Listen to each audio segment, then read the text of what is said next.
we have easily 500 kids waiting to be matched. Yeah. So the need is big.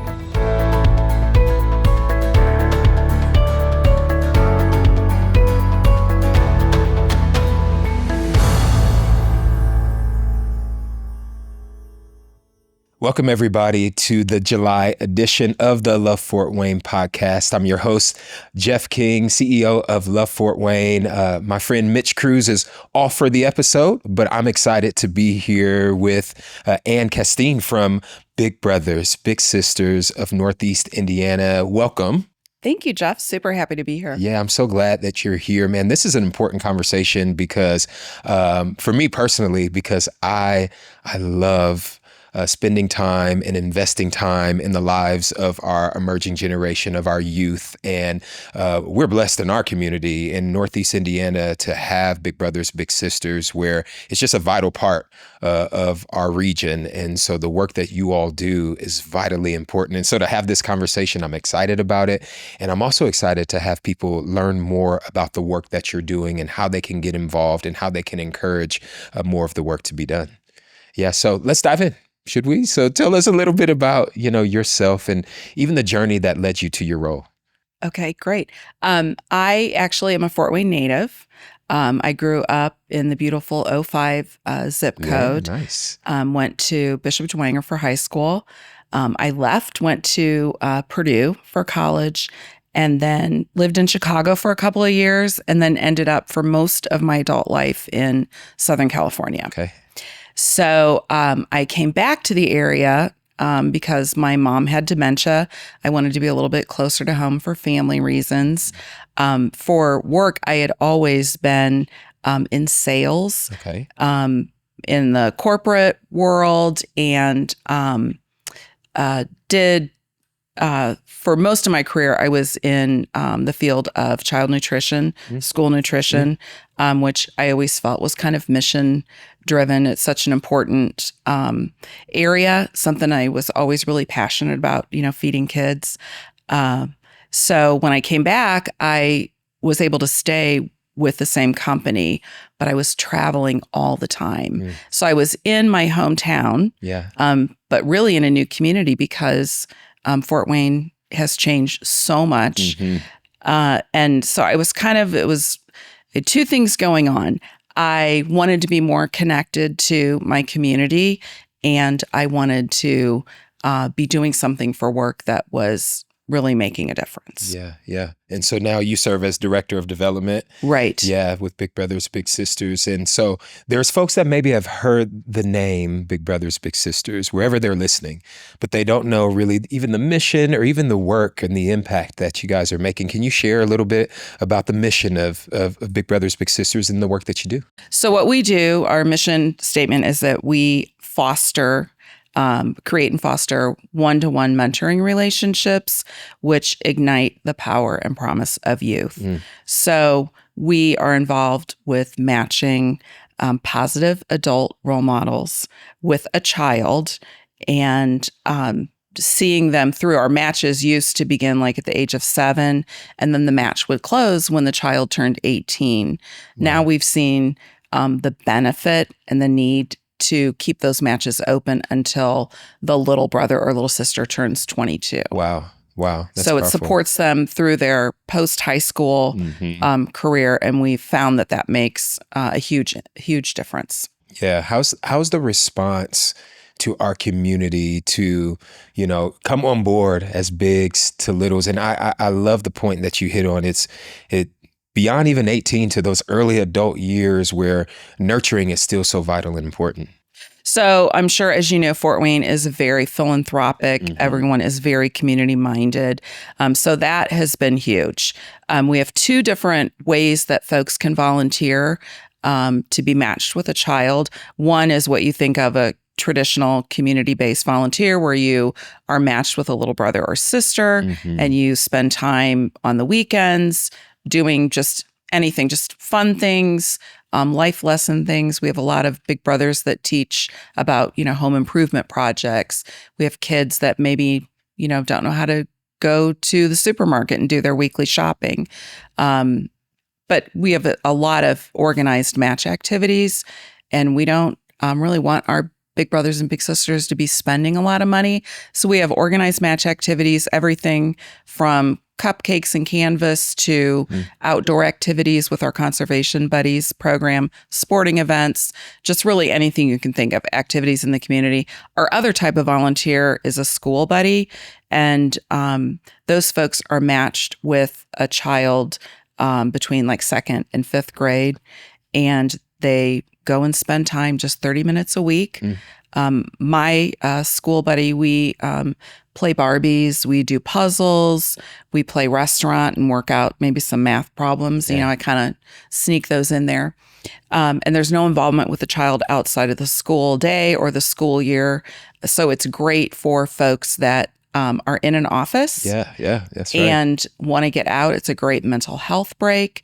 And when the child reaches 5th grade, we find that a lot of our volunteers are, you know, attached and invested. And so they'll transition to a community-based match there. Wow. And then keeping the matches open until the kids are 22. We have a program called Big Futures where the kids actually transition to a different caseworker when they hit 8th grade. And then we start preparing them for the day after high school graduation. Wow. A lot of our community partners, corporate partners, help us with job shadows.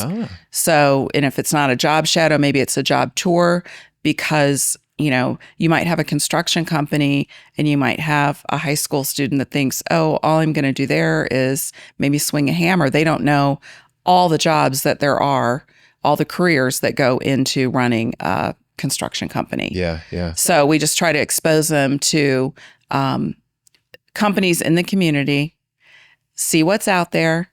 And also a goal of that is to kind of create some, you know, brand loyalty, that if our littles go off to college outside of Fort Wayne, that they think of Fort Wayne first and bring that knowledge back to Fort Wayne and, you know, build a life here, join the workforce, and start a family here. Yeah, that's beautiful. There's all these different levels of engagement and investing back into the lives of children and youth and then young adults. You know, from a journey I think about, I get the opportunity at one of our elementary schools to spend some time with a group of like four boys, you know, on Fridays. I've done that for 2 years now. And it just, it's you.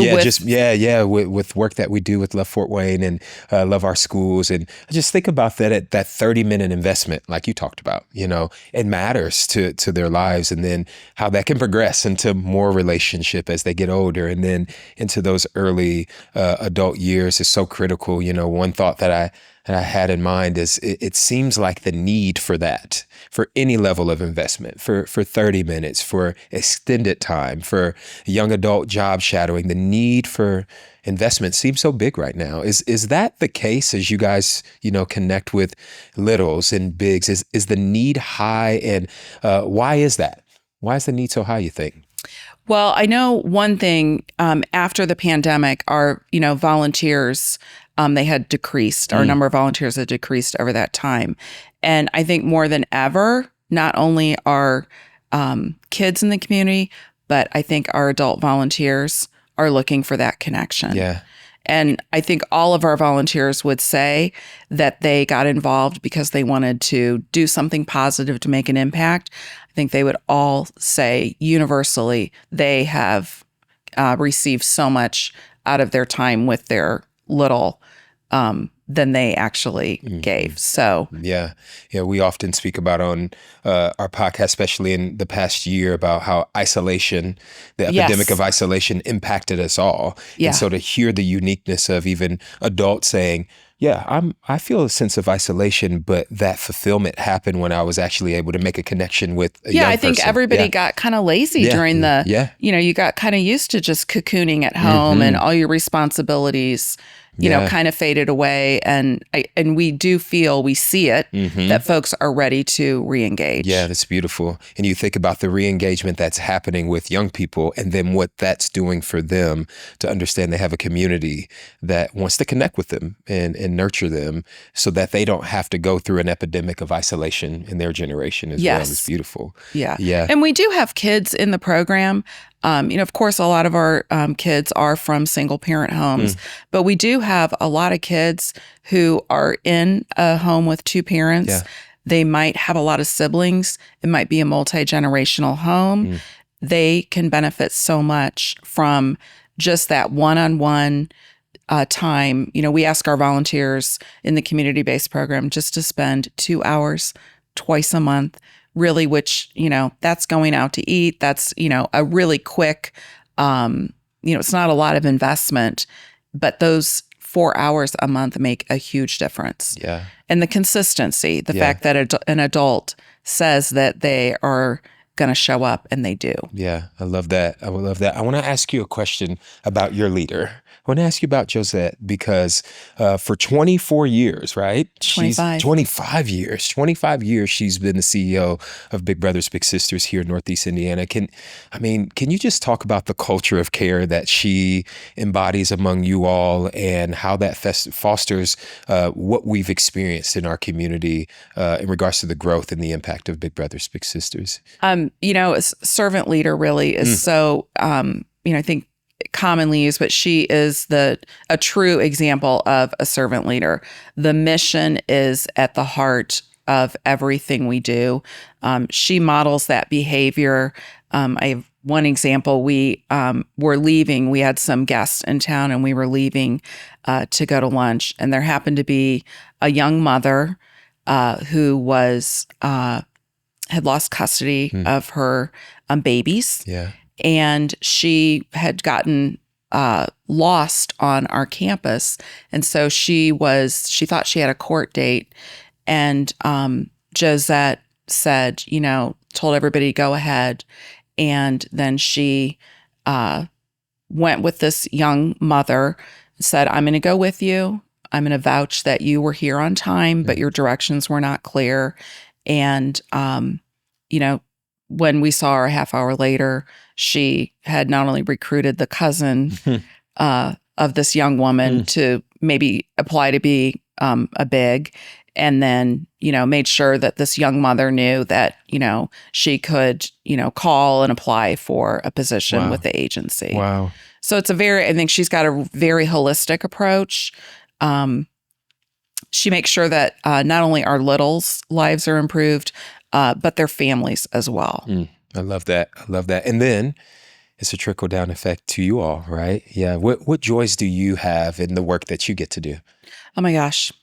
I always say this is the first job I've ever had that I cry every week. But they're happy tears. Yeah. Just the beautiful human beings that we work with, whether it's the kids, the volunteers, the successes that they have, the generosity of people to step up and, solve a problem, fill a need. It really is incredible. Yeah, I love that. I think about when we find our passion and we're able to call it our work, that's fulfilling. Yeah, yes, you talked about that. Tears of joy. Yeah. Yeah, it's beautiful. You all are impacting the lives of so many young people. Like, give folks a snapshot of kind of not only what we did, kind of what a day looks like and what a big to little relationship with us looks like, but how many folks are we talking about that are involved within the work of Big Brothers Big Sisters? As far as the agency staff? Agency staff, bigs, littles, how many folks are connected to one another? I would say we've got right now about 1,200 active matches. So there's 2,400 there. Wow. We have staff in Fort Wayne, in Noble and DeKalb County, in Kosciuszko County. We serve, Adams, Whitley, Wells, LaGrange. So we're in 10 counties. So I would say getting close to, 2,000 with all the volunteers who help with our events and, participate in our fundraisers. Yeah. Yeah, it's a big number. It's a big number. So 1,200 matches, and there's still opportunity for more, right? We have easily 500 kids waiting to be matched. Yeah. So the need is big. Yeah. So talk about the process. What does that look like for someone that's heart is being stirred, even as they're listening, or maybe they've thought about it for a long time and they say, okay, I can do something about that 500. What does that process look like for them? So they can call Big Brothers Big Sisters. Yeah. They can fill out an application online on our website. Then there is an interview process. The interview, takes somewhere between 90 minutes and 2 hours at the very most. If they do fill out their application ahead of time, that shortens the interview process. And we do, of course, a background check. Safety is our number one priority. But really, the length of the interview, the only reason that is there is because we want to match a volunteer with a child. We want to make sure there's compatibility, that they are going to bond and enjoy spending time together. And I always think, obviously, there's some science that goes into our matching, but there is also a lot of divine intervention. Yeah, that's so good. The matches, it's incredible the things that they will, things they'll have in common that didn't even, come out maybe in the interview process. Yeah, I love that. Yeah, I love that. Yeah, it's funny how that works out sometimes too. Like hearts get intertwined and it's like, oh man, now we've got this really deep relationship that was meant to be. Yeah. As I think about meant to be relationships, can you talk about any success stories? Again, I often say this. I've got my air quotes out for those that are just listening, but like success stories, what do those look like? Do some come to mind where you're just like, man, I'm thinking about this big and this little and the impact of their relationship? I have two in mind. I have a big brother whose mother recovered from cancer when he was in college, only to be killed in an automobile accident. Wow. Yeah. And he wanted to do something to, honor his mother, make a difference. He signed up to be a volunteer, to be a big brother. And he was matched with a little boy, 11 years old, whose father had passed away. And shortly after they were matched, his mother died. So here was this big brother who happened to be the absolute perfect person that God put into this little boy's life to guide him through that. Yeah. And now that little boy is, 20 years old, thriving at St. Francis. Yeah. So, yeah. And then we have a little sister that was in the program who thought she would maybe be able to go to PFW for college. She ended up being a Lilly Scholar. Wow. Yeah. Graduated from the University of Notre Dame, and she is over in England at Oxford now. Yeah. Yeah. That's cool. So, but that, that's an example of a village. Her high school, guidance counselor, helped make sure that she applied for that scholarship, and she's a huge success story and beautiful person. We love her. Yeah. We love her big. Yeah. I love that. You love her big too. Yeah. Yeah. I love stories, and because I think, sometimes, this is Jeff, it's like, okay, the process of connecting a person to a person, and we sit down and we connect with one another. But when you talk about, hey, we set up engagements for you and you build relationship, and you just never know what can happen as we say yes to being in other people's lives, especially via this vehicle of being adults that contribute back to our community by investing in the lives of young people. Yeah. And it's funny because I'd known Josette and the other folks at the agency for a really long time. I'd attended a lot of events over quite a number of years, but I just never felt that the time was right for me. And who would have thought that I would end up joining them, actually joining the agency. But the time was right for me, just last year. And I regret that I didn't do it sooner.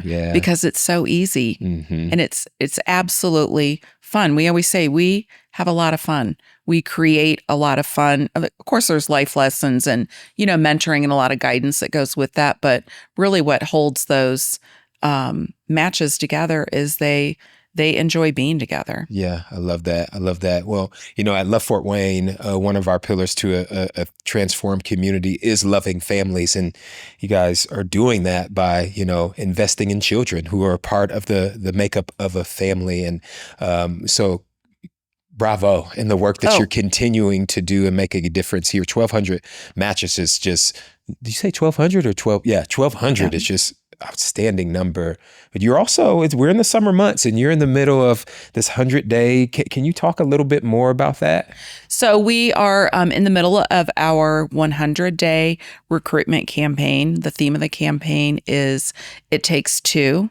So it's 2 people. It's 2 hours, twice a month. There's 2 partners in this, the parents and the agency. And we are hoping to find 500 bigs in 100 days. Yeah. And it's doable. It's doable. Yeah. You talked about the philanthropic nature and of our community, the big heart of Fort Wayne to do more, even more together, especially in this season. There's this raising up of a united movement of people saying we have to make a collective difference. And so, yeah, this is a big opportunity for folks to say yes.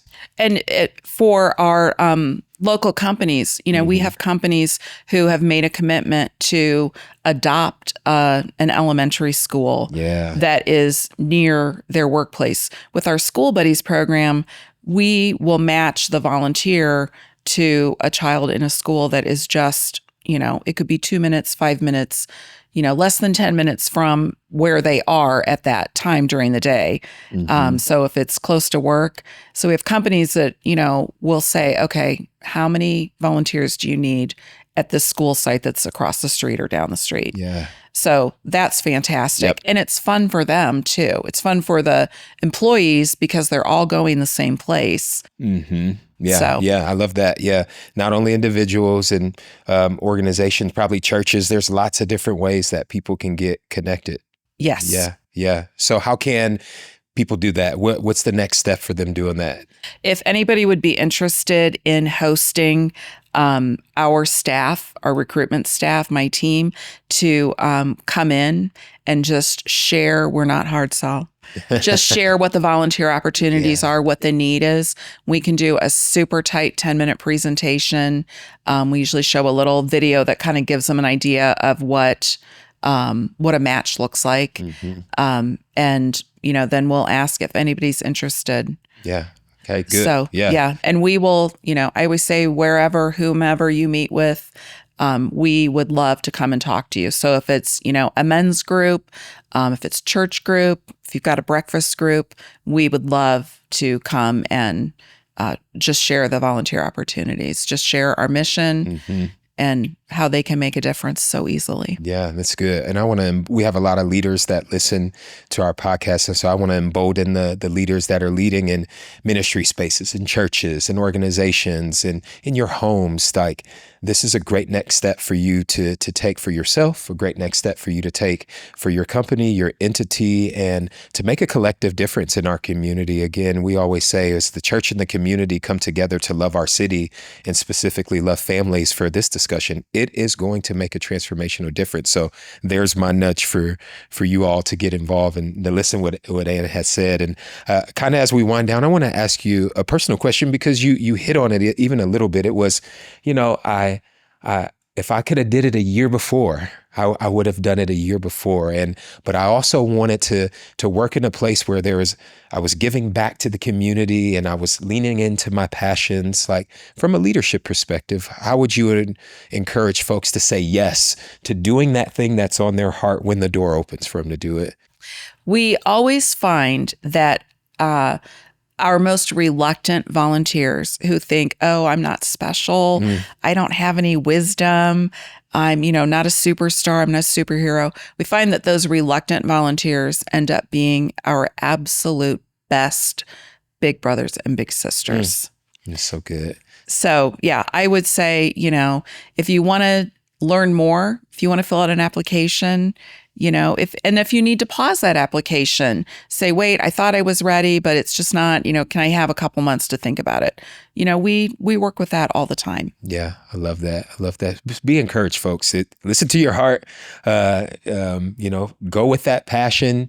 Even if you have that reluctancy, take that step of faith. And it seems like there's going to be a door that's open for you to make a difference for sure. So definitely. Yeah. Well, I appreciate you, Ann. Thank you so much for coming by and talking and sharing a little bit about your story, about the work of Big Brothers Big Sisters. And I'm excited for the impact that's going to happen in celebration of all the work that's been happening in greater Northeast Indiana, to know that we're in 10 counties with Big Brothers Big Sisters, 20,000 folks involved. I mean, it's a huge number, but more importantly, huge impact in the lives of so many people. So thank you for sharing. Thank you so much for having me. Yeah, absolutely. So folks, I hope that you enjoyed this episode.